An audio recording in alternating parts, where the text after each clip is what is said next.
घूम रहा है अब तक का सबसे बड़ा बंगाल टाइगर और उसे मारने निकला है जिम कॉर्बेट। और किसी तरह फर्स्ट एनकाउंटर में अपनी जान बचाने के बाद जिम कॉर्बेट ने खुद को संभाला। जिम कॉर्बेट के माइंड से पावलगढ़ के उस डेविल की इमेज हटने का नाम ही नहीं ले रहा था। और हटता भी कैसे, क्योंकि उसने अपने जीवन में इतना बड़ा टाइगर पहले कभी नहीं देखा था। उसकी आंखों में वह आग जिम कॉर्बेट की आत्मा को झकझोर कर रख देने के लिए काफ़ी था। सर कॉर्बेट कोई आम शिकारी नहीं थे। उन्होंने भी हार नहीं मानी और अगले सुबह फिर निकल पड़े अपने एक साथी के साथ उसी जगह पर जहां उनका सामना उस ऊंट के साइज के टाइगर से हुआ था। जिम कॉर्बेट ने जिस आदमी को अपने साथ लिया था वह पेड़ पर चढ़ने में एक्सपर्ट था। इसीलिए ओपन ग्राउंड में पहुंचने के बाद वह शख्स पेड़ पर चढ़ गया और दूर दूर तक टाइगर की मौजूदगी को देखने लगा, पर उसे टाइगर के होने की एक भी निशान नहीं मिले।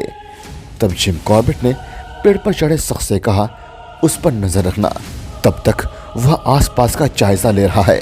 तभी उसकी नजर पेड़ के पास पड़ी खून के छींटों पर गई और एक हड्डी के टुकड़े पर, जो कि शायद एक टाइगर का था। और ऐसा माना जाता है कि कोई जख्मी टाइगर गोली की आवाज सुनकर गुर्राएगा या फिर हमला करने की कोशिश करेगा। और यह सोचकर जिम कॉर्बेट ने उस झाड़ी की तरफ 100 से भी ज्यादा राउंड गोली फायर की, जिस पर खून के निशान लगे थे, लेकिन वहां कोई टाइगर नहीं मिला। और निराश होकर जिम कॉर्बेट वापस घर आ गए।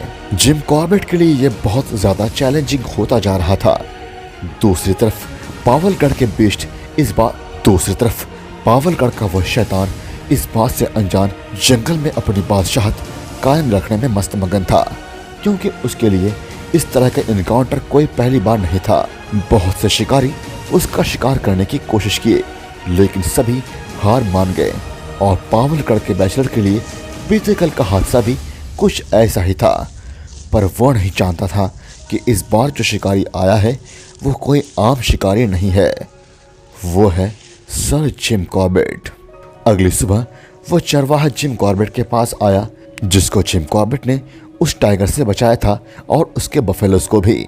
उसे कहीं से खबर मिली थी कि टाइगर मारा जा चुका है, क्योंकि उसके बफेलो ने खून के सूखे धब्बों को ढूंढा था, जिससे उसे लग रहा था कि वो शैतान मारा जा चुका होगा। इसीलिए वह जिम कॉर्बेट से यह कहने आया था कि वह उसके बफेलो के इस्तेमाल से टाइगर की डेड बॉडी को ढूंढे, क्योंकि बफेलोज की स्मेलिंग पावर काफ़ी ज़्यादा होती है।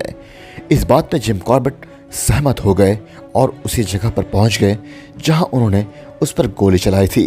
वहां पहुंचने पर उन्होंने देखा वहां सूखे पत्तों पर खून की कुछ छींटें पड़ी है, और इस बात से उन्होंने यह अंदाज़ा लगाया कि शायद बैचलर बीते कल इसी जगह पर बैठा होगा, वह भी जख्मी हालत में। और जिम कॉर्बेट भली भांति समझ रहे थे कि एक जख्मी टाइगर एक स्वस्थ टाइगर से कहीं ज़्यादा खतरनाक होता है, और वे नहीं जानते थे कि टाइगर कब और किधर से हमला करे। ऐसे में जिम कॉर्बेट उस चरवाहे और उसके बफेलोज की जान को खतरे में डालना नहीं चाहते थे। इसलिए वे वापस घर को लौट आए और अगले दिन बैचलर की तलाश अकेले करने का फैसला किया। और सर पर कफन बांधे सर कॉर्बेट निकल पड़े एक जिंदगी और मौत के जंग पर, जहां कोई एक ही जिंदा बचकर लौटने वाला था। 4 दिन तक लगातार जंगल में खोजने के बाद उसे टाइगर के पंजों के निशान मिले, जो कि काफी बड़े थे। जिम कॉर्बेट तुरंत समझ गया कि यह पग मार्क्स उसी का है। पंजों के निशान को फॉलो करते हुए जिम कॉर्बेट एक पेड़ के पास पहुंचे और आसपास की झाड़ियों में लगभग 1 घंटा गुजारने के बाद जिम कॉर्बेट ने देखा झाड़ियों के बीच एक टाइगर बैठा हुआ है, जिसका सिर्फ एक पैर दिख रहा है और बाकी हेड और पूरी बॉडी पत्तों में छुपा हुआ है। एट दैट मोमेंट वहां दूसरा टाइगर भी मौजूद था। इसलिए जिम कॉर्बेट ने गोली चलाने के इरादे को बदल दिया, क्योंकि बाय चांस अगर गोली मिस हो जाती तो उसे दो जख्मी टाइगर को एक साथ डील करना पड़ता, जो कि हद से ज़्यादा सुसाइडल एक्ट होता। थोड़ी देर बाद झाड़ी में छुपा टाइगर खड़ा हुआ और उसके बॉडी से खून के बूंदे जमीन पर गिर रहे थे। जिम कॉर्बेट समझ गए यह कोई और नहीं बल्कि पावलगढ़ का शैतान था, जो अब जख्मी था। ऐसे में जिम कॉर्बेट ने उसे फॉलो करने की कोशिश की। तभी उसे एक सांभर डियर के चीखने की आवाज सुनाई दी। साइमल्टेनियसली सूखे पत्तों के टूटने की आवाज ने जंगल के सन्नाटे को भंग कर दिया। सर कॉर्बेट जमीन पर लेट गए और उन्हें झाड़ियों में कोई रेड चीज दिखाई दी। सर कॉर्बेट 2 यार्ड क्रॉल करते हुए पीछे आए और अपने दाहिने तरफ जब उन्होंने देखा तो उनकी सांसें थम गई, क्योंकि बैचलर उसकी आंखों में आंखें डालकर देख रहा था। जिम कॉर्बेट ने बिना किसी देरी किए 2 गोली चला दी और पावरगढ़ का वह जख्मी बीस्ट बिना किसी स्ट्रगल के जिम कॉर्बेट के पास गिर गया और इस दुनिया को अलविदा कह गया। जिम कॉर्बेट को टाइगर के पगमार्क स्मैश करने की जरूरत नहीं पड़ी, क्योंकि फर्स्ट इनकाउंटर में उन्होंने उसके सर पर गोली मारी थी जो कि आर पार हो गई थी। लेकिन टाइगर फिर भी मरा नहीं था, जो कि सरप्राइजिंगली काफी अजीब था, या यूं कहें तो उसकी इच्छा शक्ति ने उसे मरने नहीं दिया था।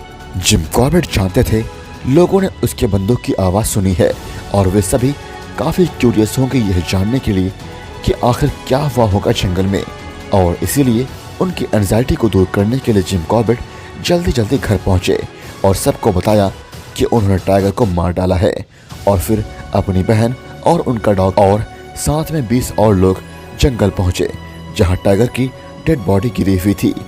लोगों ने जब नापा तो मालूम हुआ वो अब तक का सबसे बड़ा बंगाल टाइगर था, जिसकी लंबाई 10 फीट 7 इंच की थी।